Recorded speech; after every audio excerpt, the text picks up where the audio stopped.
Saudações a todos, vamos dar continuidade ao nosso modesto, básico e introdutório curso sobre relatividade especial ou relatividade restrita de Einstein, dando prosseguimento. Então, aqui nós sabemos que V ao longo do eixo Z, a velocidade de uma determinada estrutura,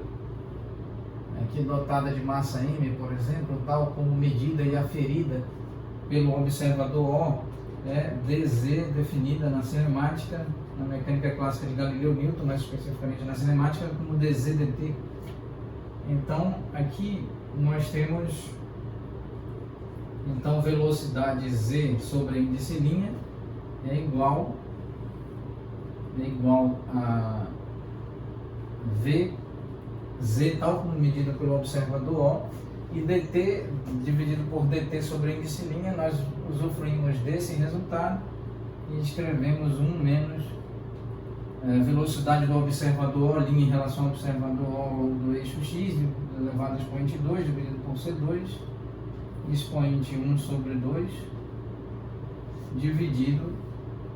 todo esse termo dividido por 1 menos velocidade do observador O' em relação ao observador O ao longo do eixo x, multiplicado por velocidade ao longo do eixo x, tal como medida e aferida pelo observador O, todo esse termo dividido por C2, e aqui está. Então nós temos essa expressão relacionando a velocidade ao longo do eixo z, tal como medida e aferida pelo observador O' sobre índice linha, expressa em termos da velocidade da estrutura, e aqui o V minúsculo refere-se à velocidade de uma determinada entidade, de uma determinada estrutura, possivelmente dotada de massa m, que se move num espaço-tempo contínuo de Minkowski de 4 dimensões e é analisada, suas grandezas cinemáticas são aferidas, medidas, mensuradas, acompanhadas, monitoradas, por assim dizer,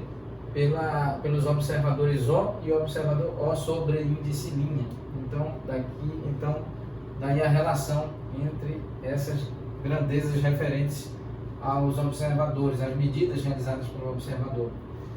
Fazendo a distinção de que esse V minúsculo indica a dinâmica dessa estrutura, que pode ser uma estrutura dotada de massa m, pode ser uma onda mecânica, uma onda eletromagnética ou qualquer outra entidade. Ao passo que o V maiúsculo estilizado indica a velocidade do observador O' em relação ao observador O, velocidade que se dá aqui no nosso modelo somente ao longo do eixo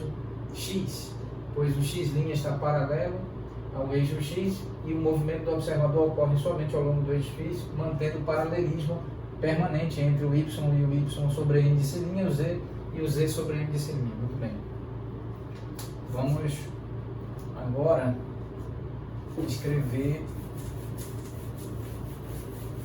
tentar descrever, aqui iniciar o cálculo da aceleração. Como que nós podemos obter a aceleração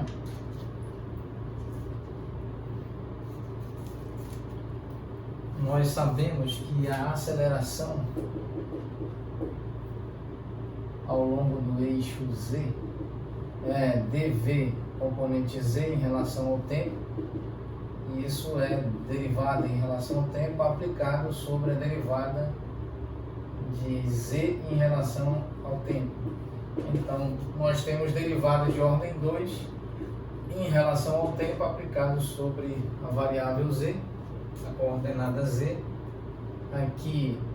o AZ sobre índice linha, o A sobre índice linha z é igual à derivada de VZ sobre V sobre índice linha z em relação a t sobre índice linha. Isso pode ser reescrito como dv sobre índice linha ao longo do eixo z, dt multiplicado por dt dividido por dt sobre índice linha. Podemos sim escrever dessa forma. Muito bem, vamos encerrar nesse ponto, retomaremos oportunamente. Muito obrigado a todos.